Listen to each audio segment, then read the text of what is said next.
The San Gabriel Mountains, the Rocky Mountain Front Range, the White Mountains, the Cascades. Everywhere you find beauty, solitude, and open space, people are moving in.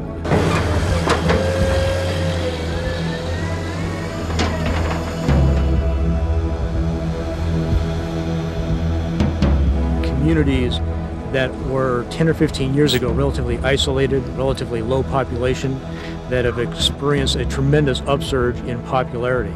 The increase in traffic has been over 2,000% the last couple of years. These increased populations, increased demands on the national forests. Soon, every portion of these Southern California hills will be developed. Without national forests, there would be no open space. In the early 1900s, Los Angeles was an agricultural county with 170,000 residents. Attracted by the sunny climate, people soon flooded into the basin. Small towns became cities, orchards became suburbs. At the close of the century, the population had swelled to more than 9 million. This Ranger District office that was far from town in the 1930s, today is surrounded and dwarfed by million-dollar homes. The nearest housing was a mile or so south of here, and you had brushlands, open brushlands, and orchards. What was once a day-long hike into the San Gabriel Mountains to reach the Angeles National Forest is now a quick drive to the trailhead for a walk or a bike ride. Right here. What you're going to do is walk up this paved road about 200 yards. And then but Southern California is hardly alone in facing dramatic change. By the year 2000, 80% of the U.S. population will live in cities or suburbs.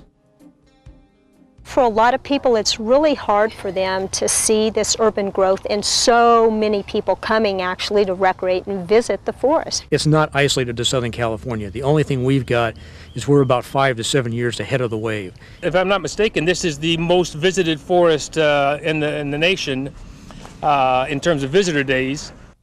Urban forests provide 10% of the national forest land base, but 30% of the visitor days. We get over 2 million visitor days just on the tunnel alone. Just in this visitor center, we get over 100,000 people. Providing for all these needs and still accommodating for the between 28 and 32 million visitors we receive each year is a tremendous challenge.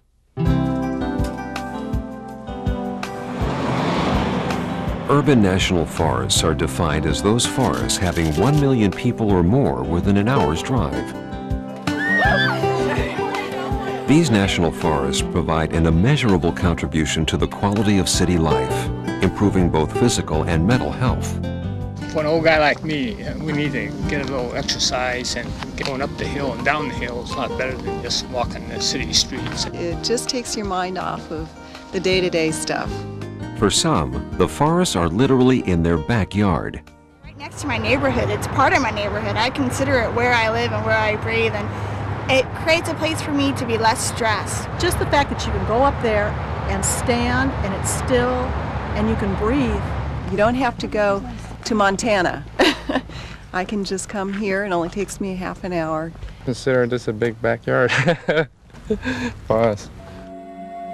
The urban forests provide a way out, an escape, a place to walk, hike, picnic, or where an extended family can gather on their day off.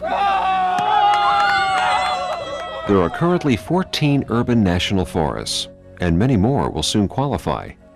We kind of thought about the forest in the cities, and that's no longer possible. There is no separation, no matter where you are in the Forest Service, from the cities. The cities will get you no matter where you are. You're either going to be next to them or they're going to come to you.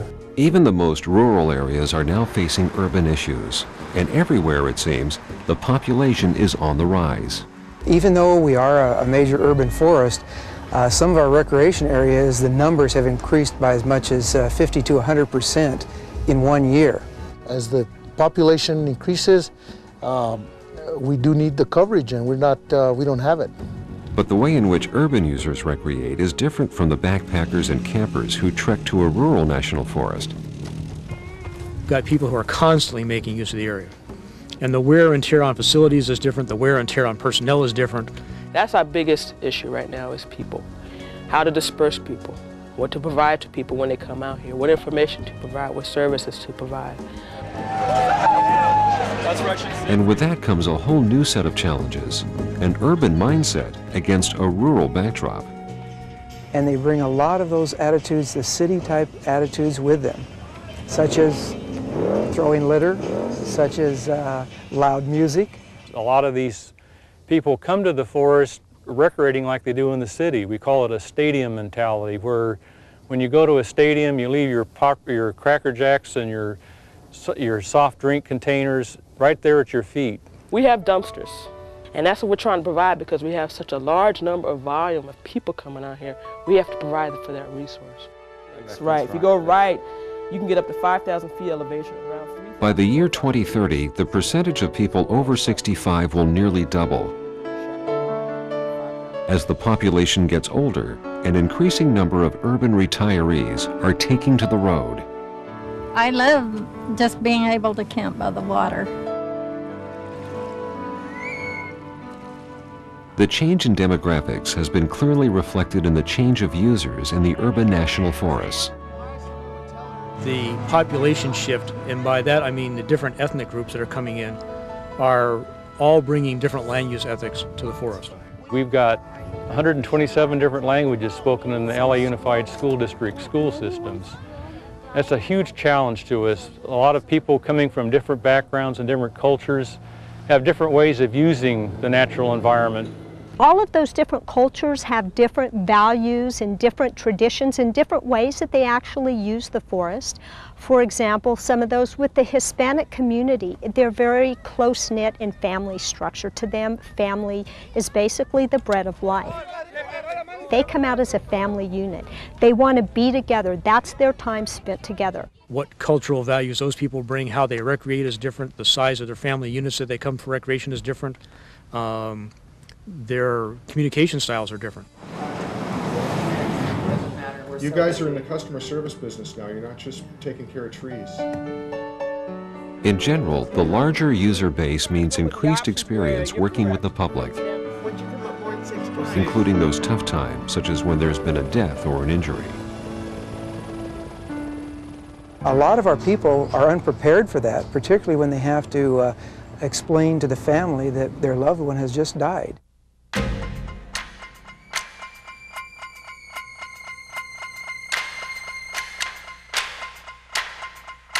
As the cities encroach on their public lands, they bring with them many issues that place new demands on the Forest Service.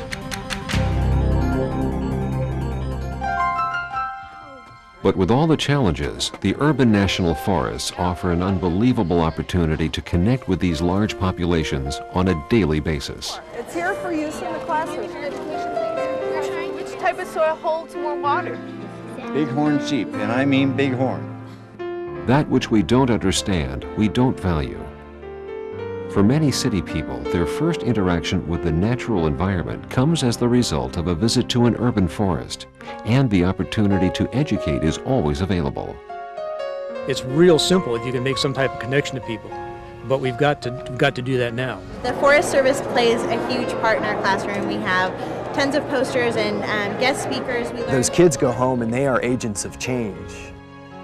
In addition to schools and formal education programs, the connection is made through visitor contacts, volunteer programs and partnerships, other government bodies, and the media. We've been able to shed some of our cold weather clothes.